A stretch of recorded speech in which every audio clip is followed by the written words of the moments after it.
Good morning and welcome to Errol's Eye On. This is episode number 3, and I'm your host, Alan WAZNY. And for this episode, I've got Errol, of course, the expert Errol Vas. Errol, I'm going to allow you to introduce, I'm going to ask you to introduce the topic for episode 3. Hey, Alan. Yep, let's get started. The topic for episode 3 is the biggest trend in retail today and how it affects literally everybody. All right, so what is that trend? Yeah, so the biggest trend in retail is sustainability. Happening right now is a massive shift to sustainable products. Oh, right. And retailers are scrambling to swap out their existing product lines with alternatives made from sustainable materials. And the reason for this is consumer demand and profitability.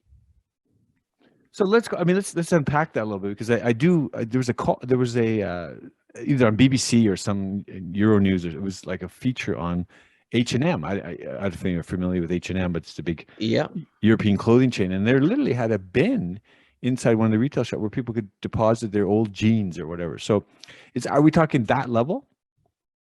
Yeah, we're talking all levels, and yeah, H&M is well known for their sustainability efforts, and that's a big reason why these retailers are getting involved. It's a big part of their brand image. So are you? Oh, okay. So go ahead. Yeah, and you can go ahead. Actually, I was going to say, are you working with retailers now, and what's the biggest challenge that some are facing? Maybe that's a good start. Yeah, I work with a company that that can create sustainable products, but they work directly with retailers. And I think the biggest challenge that retailers are facing is just keeping up with the demand. And so there was a recent study by a big retail analysis company called Deloitte, and they found that 55% of consumers purchased a sustainable product within the last 5 weeks of partaking in the survey. 32% of those consumers are willing to pay more for sustainable products. And a lot of these consumers are also willing to buy other brands or stop purchasing a brand based on their sustainability efforts. So these retailers, the demand from the consumer is there, and they're scrambling to keep up with that demand. So that's the big challenge.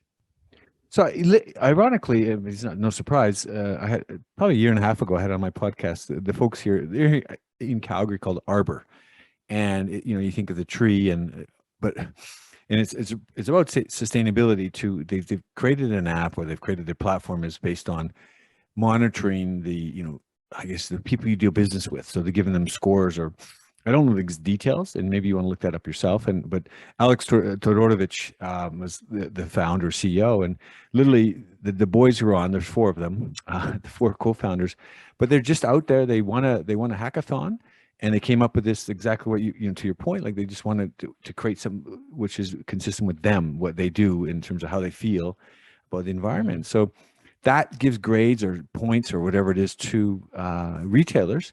So if you want to know who should I shop with, I'm not saying they're the only ones out there. That's just their local Calgary guys. So it hits that point, like giving marks for where you spend your money.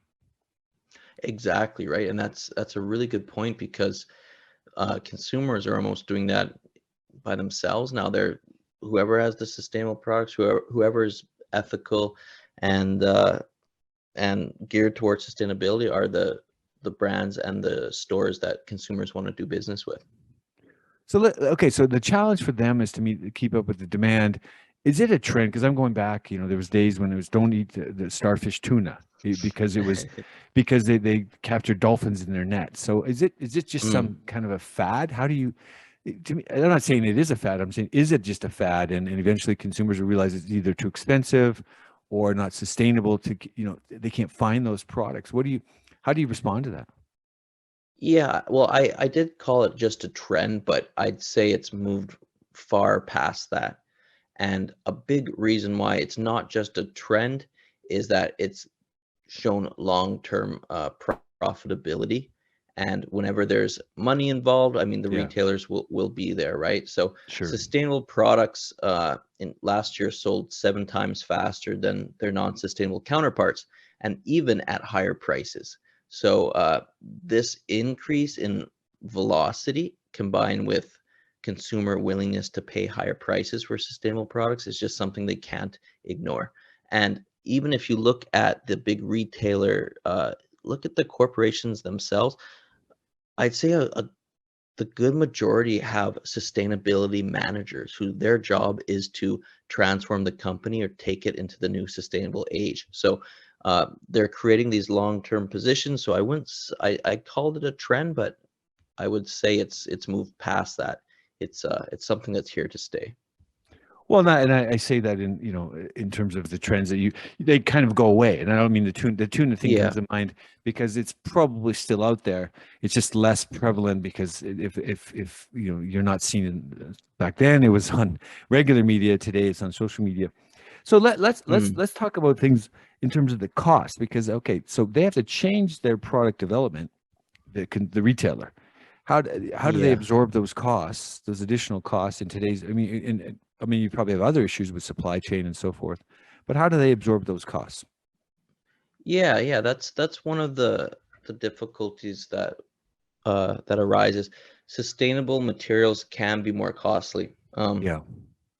And just there's been so many technological developments that the prices of sustainable materials are actually kind of getting lower, so they're getting more affordable. And that's just as more like harvesting technologies come out and more and new recycled materials come out. There's more Yeah. people actually uh, manufacturing these materials, so the costs are getting consistent. So there isn't too big of a price gap between sustainable and non-sustainable. There is, but it's not big enough that it's scaring away consumers. The data shows that consumers are still willing to pay that. So if consumers are willing to pay that extra money for it, then it's something that retailers can kind of offset to the consumer. So the devil's advocate is going again similar in the past where they've had, you know, this food was made from GMO, non-GMO, or whatever the trend, not trend, but whatever that marketing side. I mean, Hmm. companies are saying that they're putting these banners on that we're sustainable. How do they verify that? How do you as a consumer verify that they've adhered to that? You know what? That's a really good question because there is a problem with non-sustainable products being marketed as sustainable. Yes. And that's just, a marketing team seeing that trend and being like, you know what, I think we can spin that to increase our sales, right? So that is a problem. And the best way to get around that, or the best way that retailers can protect themselves and consumers can protect themselves, is buying certified recycled products. And the industry standard for retailer, it's called the GRS, the Global Recycled Standard. And Nice. the Global Recycled Standard is a certification that certifies sustainable products through the whole chain of custody. So from the time that they're made all the way to when they're brought to the factory for manufacturing, Yeah. everything is monitored and certified. So the whole chain of custody is there. And that's what consumers and retailers really need to look for on the products if they want truly sustainable products. I mean, this is like the stamp of approval. That Yeah. stamp now, because you got the physical retailers, and then there's the online e-commerce retailers as well. So there's that, Yeah. I guess, to use that logo, they've got to get, I mean, if you talk about APIs or whatever, I mean, there must be some kind of linkage. So there's a verification. If they have that logo, are you assuming that, you know what I mean? Like there's even been, and I'll go back to the recent history.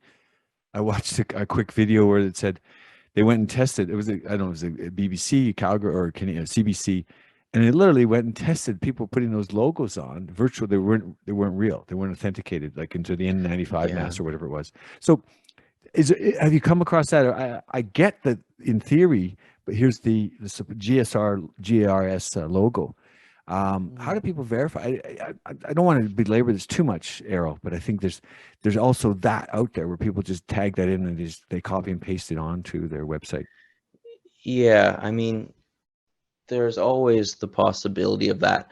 But I think because retailers are placing so much of their brand image in sustainability Yeah. that they really don't want to risk being caught. Oh, hey, retailer X got caught saying that they were selling Yeah. this sustainable product, and it turns out it was all phony baloney. They don't want that because it's really bad for their brand. So these retailers are really checking in on the suppliers, their manufacturers. And I Yeah. think that's where these sustainability managers come in. So they're double checking because their brand, their image is on the line. So they're going to really be looking into their suppliers and to their manufacturers.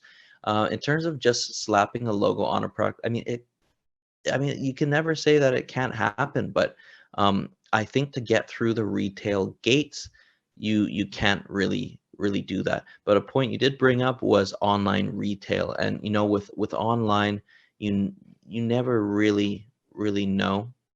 I guess you never really know Well, because someone can just put a logo on, right? So. yeah, I mean, again, we'll go over this thing. You could probably hit examples cross through time, and it's the negative side versus probably the masses, as you just pointed out.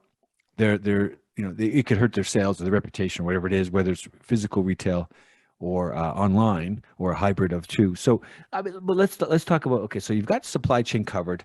Now on the revenue side or the consumer side, what are obviously that you got to today's inflation. You probably heard the inflation trade and the inflation. It's not transitory anymore. It's actually here to stay. What do how can Mhm. consumers sustain that? Because particularly, in everything else, gas prices have gone up considerably and other energy prices and food, not food, but basic supply chain stuff. How can they sustain higher prices as well? Because they've got higher costs, the input costs. How do they sustain that higher revenue? Yeah, I mean that is the challenge. That definitely is the challenge. Um, One way that I know that retailers and manufacturers and brands are trying to cut back on their costs because Yeah. everyone's trying to fight this is through their packaging and through their shipping costs. And so a lot of brands are getting pretty innovative with how they're cutting down on shipping sizes, shipping weights, Yeah. dimensions, and that's how they're trying to make up for that. Um, the the other point is that sustainable products, because there is like there's a social demand behind them, is they are a little bit more resilient to inflation. So yes, the cost is higher, Yeah. but the data shows that the consumer is willing to pay that because it's the age of the responsible consumer. People want to make a difference for the environment, and they're just asking for brands and retailers to provide them a means, and they're willing to pay a bit more for that. Well, and I guess this goes back to some of the things you talked about, that supply chain, the verification. There's also a lot of companies today looking at recycling, say, for phones or cell phones or the cobalt or Yeah. whatever. I mean, I've just had this discussion the other day about the cobalt going after the waste because it's not it's not a it's got to be renewed. Or you have to. It's not a finite supply of cobalt for the phones and the whatever the intricate instruments are. But that side of it, that as reuse, repackage, recycle. I mean, it's been forever. that recycle. Hmm. But this is when it go to the waste dump and actually recycling it from there. And I don't know if this is on topic, but I think there's something out there. There's an element of acceptance, and so those costs come down, as you said earlier. As the demand increases, those costs will come down because you just need to get more supply into the system. But Yeah. yeah, yeah. Go ahead. Yeah, I was just agreeing. Yeah. So I guess we talked. You talked a little bit about. I don't know if you talked about it, but it was one of the things we talked offline. Is the brand image, and part Mhm. of this is back to that seal of approval from the GRS, or that global recycled standard. I mean, what do companies do? It sounds like you need to have an image consultant or a sustainability manager, or someone on board who's out there getting that message out. Getting that brand image, changing it from a non-sustainable to a sustainable. Exactly. So yeah, these corporations, these big retailers are introducing these roles, sustainability managers, sustainability directors, And these people are very up to date with the whole sustainable industry. Yeah. They know the certifications. They know suppliers, and they're on trend with what sustainable products are trending, what products that can be what current product lines can be substituted for sustainable alternatives. And they're tasked with bringing these companies into the sustainable age, and letting the consumer know through the brand as well. So, Errol, you and I talked a little bit in the past episodes about the technology and the tech, and we went to deep dive on some of the technology. Is there anything that out there that in the market to help companies on a tech enable? I mean, I mentioned the Arbor guys here in Calgary, but that's just here in Calgary. There's a whole global mass. Anything that stands out for you? Yeah, well, there are companies that they are enablers. They enable these retailers, they enable product innovators, they enable brands to actually manufacture the same products that they're doing now, but out of sustainable materials. Okay, And so that's the tech. That's the the technology like extraction or what, that the biochemical, that thing. But I'm talking about just tech on, desktop type stuff, SaaS, anything that you're aware of. Sorry, I didn't mean to. Oh, okay, I understand. I'm not really too. I don't really know if there's any software on that or any technology on that. Yeah, I'm not too aware. Not too So aware on that that. might be so maybe I can follow because I have seen different things again, more surfacey, but it's just when you hear about these where people troll. You personally and you and me personally just Googling and doing searches, that's pretty inefficient. I gotta imagine now because you mentioned this sort of the more demand increases, that's going to create opportunities for the tech world, like the Arbor guys here in Calgary, who are trolling the internet for signals, right? Words, maybe taking the, do you have this GRS and looking at those, or data, right? Data science, where's the data taking you and the trends? Maybe as you mentioned earlier about supply chain, the cost coming down, packaging. Just seems like there's a huge opportunity to a tech overlay that picks up this stuff, the signals. Yeah, and well, the company that I currently work with, Diversitech Global, they're not a software company, but they do all of that manually for retailers. So they watch the markets, they identify the trends, they stay up to date with the recent material technology, because there's a lot of cool sustainable materials that are just coming out recently that people aren't aware of. So there's companies that do this, but I don't know about like just a software company that just goes out and does it. Yeah. Well, I guess it's an opportunity, Errol, for you and I to just find that information, and maybe we update this session because it's incredible. It's a new segment, right? This is a new segment. It's not crypto. It's not sexy, but it's a massive market if you think of retail. And it is massive. Yeah. Yeah, definitely. So one thing that comes to mind, because we're talking retail, is recently it was the shift. The trend before my time or before your time, but it shift from physical to digital to online, and now recently to hybrid. Are you seeing, because now you sort of have this online presence and then a physical store, since we're talking retail, do you see that as, the sustainable side? I guess, anything that sticks to mind on that? Yeah, for sure. You'd actually be surprised. They are selling sustainable products in stores, but it's equally being marketed and pushed online in all. So you'd be surprised if you go to like type in any of the big retailers, they always have a tab just on sustainability. So it is definitely leaked into the digital landscape. So yeah. Okay. I mean, since the reason I thought of that article, or I thought of it because this is, even if it's sustainable product, it's the social media element, or that you mentioned social, but there's that, just how do you promote this and funneling it to a physical store, depending on the retail. I mean, if we're talking products, right? You're talking, clothing and so forth, but there's other products as well that where they use sustainable packaging, or say a candle made out of recycled glass, or I can't think, milk cartons or whatever it is, right? And so there's that hybrid. Are you are you funneling them to a retail store? Are you funneling to our e-commerce site? But I don't want to belabor that point, because is there anything else? I mean, so product development, we've covered the costs, we've covered the marketing or the brand image. How do company? I mean, I guess, have you come across where they've just I don't know if it's the brand image, but they were always known as this, and now they're sustainable. Is that something that companies could, say BP pushing the sustainability as an oil company, at the same time, there's the black oil is everywhere, but at the same time they're pushing sustainability. How do companies overcome that?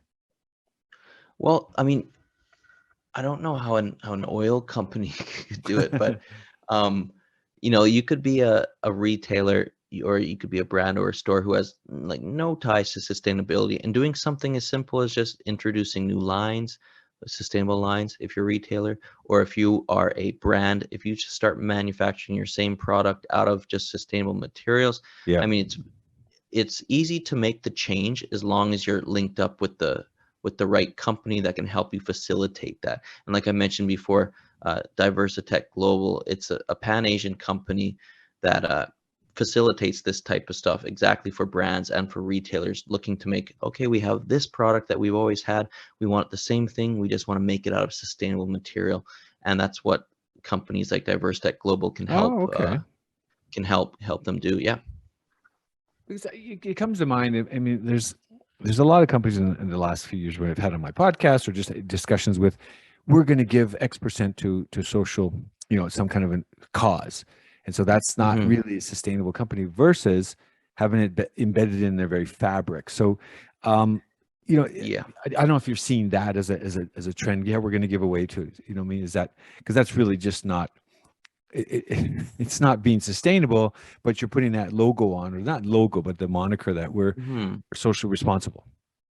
Yeah, I mean, there's so many ways for a company to be responsible or to be sustainable, right? You can be sustainable through your products, or you can be corporately sustainable. So the way that you operate, you might ban one-time use plastics at your company. Everyone's using a water bottle, or so there's that. And yeah, so there is a good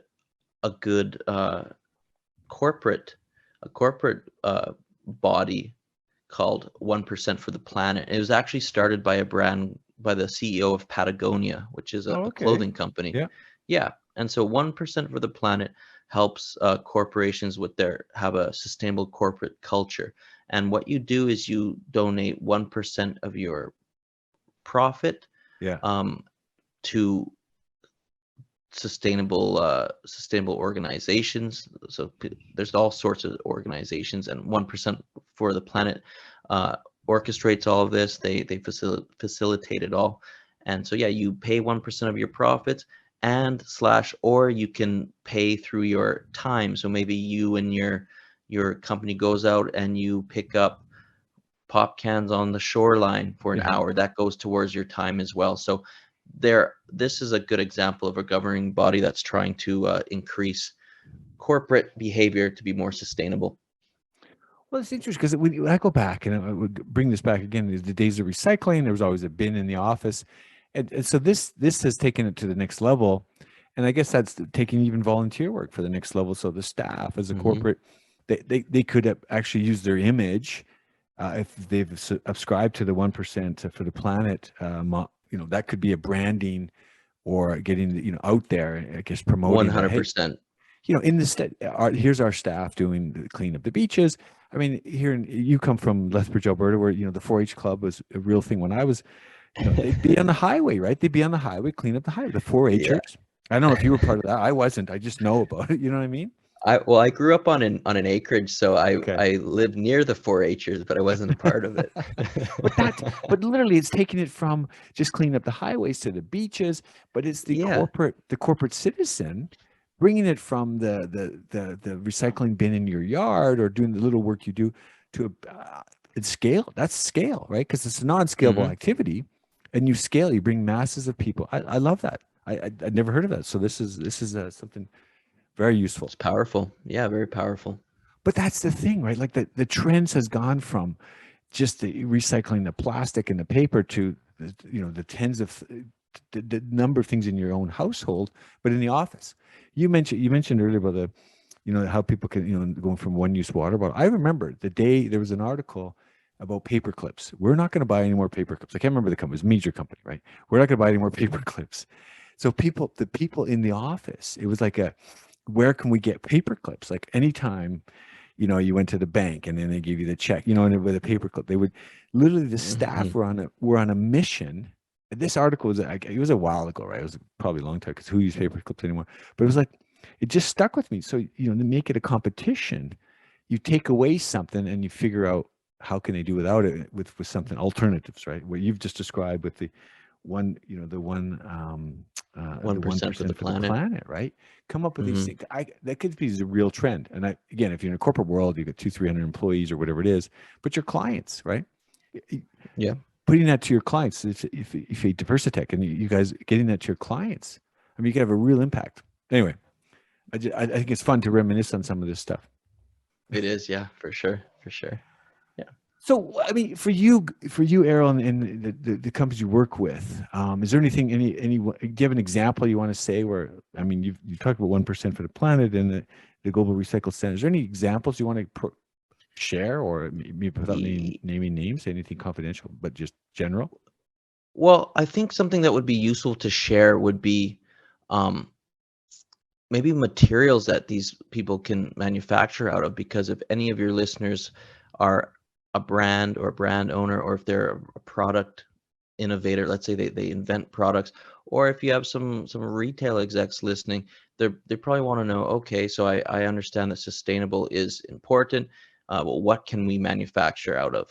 So I think this is interesting. So why don't I go over some sustainable materials? I'll just go over, like, there's so many, but I'll do like 3 or 4. Is that all right? Yeah, absolutely. Sure, yeah. These are the ones that I think are cool. Off the top of my head is algae bioresin. So algae, it's naturally occurring, but too much algae can actually hurt a water ecosystem. So there are companies that can harvest this algae and then refine it into a usable material. And then this material is repurposed into products. And this material LJ, is it just like the letters LJ? LJ bioresin? Like algae, ALGAE. Oh, algae. Okay, so algae. Yeah, like algae. From the water. Okay, yes. Okay. Yeah. Algae in the water. Yeah, so ALGAE. Yeah, okay. Yeah, so they can. Yeah, I guess I pronounced it a little. So I was like LJ, like LL Cool J, Algae. the rapper. Algae. Okay, so algae, like algae. Sorry, no, that's Yeah. I get it. Yeah, I literally wrote LJ, the letter J. Okay, so algae, like algae in the water. Okay, yeah, no, I get that. Okay, yeah, so that's a new material. So it's cool. They can take that and they can, so they can make like rubbery stuff, plastic out of that. So that's really cool. Another one that I think is super cool is coffee husks. So coffee husks, that little, it's like a little material that comes off a coffee bean. It's like the sleeve on a coffee bean. Do you know what? Yeah, in between, like where the slit, like the. Yeah. Okay, so when you look like it's open, it's going to be open in the middle there. You're talking about that, the seam in there? Exactly. Yeah, they can take that coffee husk and refine it into a plastic type material, and it's cool because when you make stuff out of this material, and so let's say you make a flower pot out of this material, you smell it and you can still smell the coffee, which is really that's really cool. And wait, then before you just took me to Carbonaro effect. There's a magician. I don't know if you've heard of the Carbonaro effect, but Michael Carbonaro does this. Like he just comes into a retail shop and he does different things, right? And he pretends that this is the real. One of the things he did was the coffee. So people came for a coffee, and he took the grounds from what reused grounds or spent grounds. He put it into obviously he did some, and he brought the beans back. It was obviously hilarious. Like, oh yeah, bring it's like. He just basically he created the beans from the ground coffee. Obviously, it was a joke, but it just reminded me of that. Anyway, sorry, what's it called? The Carbonaro effect. Yeah. So like Carbonaro, Michael Carbonaro. He's a great magician, but he does the retail, right? He sits in front of a shop and he's like, oh, here's your dog. I mean, I'll share one last one. Is the dog. The dog. It was a dog daycare, or whatever, and he brought the dog in. And then the woman came back for her dog, and it was like these storage thing they put into it, squished it into a plate.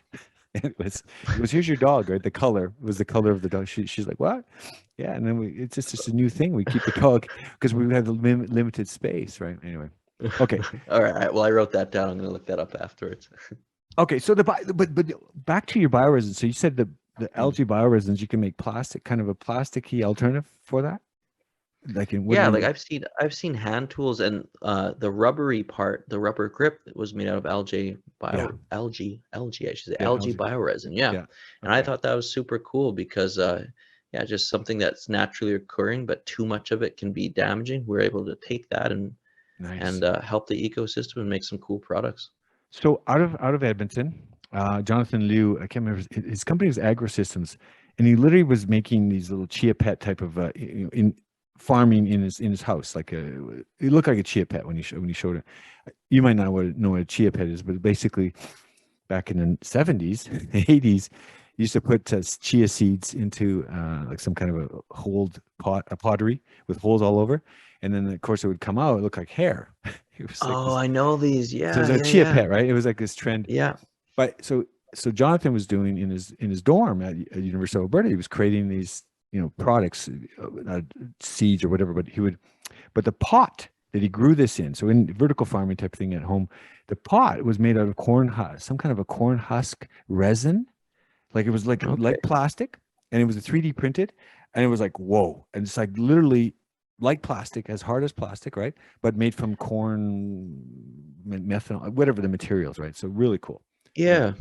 Like that's the cool stuff about these materials, is that the technology now behind them, you can't really tell the difference. Like there's not a quality difference between sustainable and non-sustainable products, which is kind of a misconception. I think before is like, oh, if it's a recycled or if it's a sustainable product, maybe the quality isn't there, but it's just not the case whatsoever. No, I mean, they're getting so great, like playgrounds, I'm glad we're going here because this is actually, they make playgrounds with that recycled plastics and recycled material. So it's safer, instead of falling on hard metal or the ground or cement or concrete, right? They're falling onto this rubber type material, which is most of it's recycled today. All right. So I wish that was there back in the day. Yeah, back in the day. All right. So we've talked coffee husks and the carbon hour effect, but anything else? So you said you had 3 or 4 examples. So please share. I guess just related back to what you said about they're making like playgrounds out of recycled plastic. Actually, that would be called upcycled. So upcycled is when you take. So, okay, first recycled is, let's say you take a pop can or you take a plastic pop bottle, you recycle it into another pop bottle. That's recycled. Upcycling would be like you take 10,000 of these pop bottles and you upcycle it into a playground or something like that. So it's when you take these smaller items and upcycle it into something bigger. Yeah. So so that was one of the that's one of the things I wanted to talk about, which is because I think that's really cool. And you brought up a perfect example. Is they're making these whole playgrounds out of just recycled, or I should say upcycled materials. Well, like a deck. We were at a house party a couple weeks ago, and in Red Deer. So I'm keeping this in Alberta because you're in China. But literally, there's like, oh, this is cool. Is it? I said, is it recycled plastic? But again, to that point, it's upcycled, right? The materials are upcycled. I love that nuance. Yeah, I think it's super cool, like just the whole concept of upcycled, what they can do. Well, you're in a massive, where you're living in China and the market there, you've got, it's probably not easy. It's probably very easy to move this needle quickly because you have such a massive population. And if a corner of small fraction of China decides to change their habits, you can have a huge impact on the globe. It's like that butterfly, the analogy of the butterfly flaps its wings and it's a tornado on in East Asia, and it ends up a tornado or a hurricane on the coast of Gulf of Mexico, right? If you can shift the mass populations like in China or in India or whatever, that can have a huge global effect. Oh, 100%. And with the population size here in China and the massive middle class and upper class that's developed, there's huge buying power, and all the big brands know that as well. There's a spotlight on China. So do you have any more examples then, Errol? Errol's eye. We need some Errol's eye on some more sustainable. I Some love these examples. Okay, well, I Sustainable can give materials. you Yeah. a yeah, another sustainable material is, and this is it's I guess it's interesting, is ocean-bound plastic. So this is any plastic that's located within 200 kilometers from an ocean coastline. And because if there's any plastic located within that vicinity, there's a good chance that it will get mixed into the ocean. So Right. um, yeah, and the cool thing about this material is it directly, using ocean-bound plastic directly keeps this plastic out of aquatic ecosystems. And if there's a demand for ocean-bound plastic, that means that the companies whose job is to go harvest this ocean-bound plastic, it means that they're getting paid and they're able to actually harvest this, which in turn means it's staying out of the water. So I think that's really cool. But I guess that, I mean, that begs the question of again, it's one thing to recycle or to collect it, but it's another to have the facilities, which is highly capital intensive to do something with it, whether it's upcycling, grind it down into pellets or whatever, you know what I mean? To Yeah. go to the next, it's like a refinery in oil and gas, you know, to other byproducts of plastic. Is that, who is covering that? Because I mean, Canada shipped, there was a big thing, and you know, we shipped a bunch of waste to Philippines or whatever because we didn't have the facilities here, or China stopped accepting a lot of that from Indonesia or Philippines, a lot of that waste because we have enough of our own. We're going to recycle it. I don't want to put this on your Errol's eye on. You don't have to have your eye on this one, Errol, but it's that, do you have the capacity to take that wastage or plastic, whatever, you know, that ocean plastic? Who has that capacity? Are you aware of anything? I'm not really sure. I'm not really sure, but I do know that as consumer demand grows, there's going to be more companies and more outlets for doing so. So yeah, they put the capital to produce those facilities. Because I'm just going back because during COVID, with all that ocean, that ocean, those huge, whatever it is, plastic mounds in the ocean, is because Indonesia and the Philippines and other countries no longer could give it to China because China said, we're not taking it. Right. And I'm not making a political issue of this. I want to make it. It was just the reality was they stopped. They said, we got enough. yeah, We can't take for it sure. anymore. We can't, there's a song in there somewhere, but we can't take this anymore. But we're not going to take it. Yeah. Okay, but I like that. I like that. So the ocean bound plastic within it's preventing it from going. So is that what do companies do on that one? How do you know if it's ocean bound? Like, hey, are you going down to the ocean? Yeah, we're going for a swim today. You know? Yeah, I think, well, I guess to qualify, yeah, within 200 kilometers of the ocean, and there's governing bodies for these companies that actually harvest this plastic. The Global Recycled Standard does this as well. Yeah. And I believe it's the OBP, the OBP certification, Ocean Bound Plastic certification. I'm not too familiar on the specifics, but I do know that they go in there and they monitor and make sure that it is ocean bound. That's incredible. I mean, just again, these things, you know, just to think of it, are you ocean bound? We don't know. We can't really tell. We got to interview the plastics. Are you guys going to the ocean? Okay, I'll stop on that. It's pretty bad. So any other examples, Errol, on the sustainable materials? Sure. I got one more that comes to mind, and this kind of falls in related to the example you gave of the university student from U of A who was doing those, what are they, cheetah pets? The cheetah. Well, he was doing the sustainable farm, like a little tiny growing greens in his, basically, why should I go, you know, growing greens in his house, and then the corn husk, or the corn, not the corn husk, but the corn kind of produced plastic. Yeah, and that plastic is called PLA bioplastic. Oh. And so yeah, PLA bioplastic, 100% biosourced plastics made from renewable resources like corn or sugarcane. So that would fall under a PLA bioplastic. Made from corn or sugar. You know, this goes from a trend in biosynthetics or synthetic biology, because there was TechCrunch last year had it's TechCrunch TC Disrupt, and in there was they had the BioNTech and the people that for the viruses, but there was also this it's called Ginkgo Bioworks, and the CEO was on there, and he talked about, look, everything today is sustainable from synthetic biology. We can recreate, say, blue jeans. He talked about that stuck in my mind. Like, so the dye that goes into the blue jeans, we can now make that from synthetic biology, from the things around us. And so it really stuck with me. So he says, we are now coding, we take the genetic code from what exists, out there, like a code on the computer, and we change around the code. When we hand it to the company so they can make the product. So he says, we're not producing the product, but so on the same panel was the woman who is a recipient, and they do it on scale, so it's incredible. So this, what you've talked about, this, the corn and the resin coming from the sugar cane, that's literally what these guys are, the synthetic biology. If you looked at that, I'm sure they're doing that with, because he mentioned the blue jeans, but he said there's so many other, everything around us. Yeah. Can we create it? Tons of applications. Yeah. Yeah. Well, super Errol, interesting. Yeah. Errol, I didn't expect this to go. I didn't expect this to be that pretty cool, but it is really, I mean, there's some really interesting, for me to sum up, there's the global recycle standard I brought out of this, the 1% for the planet. Is there any last thoughts, Errol, you want to give your eye on?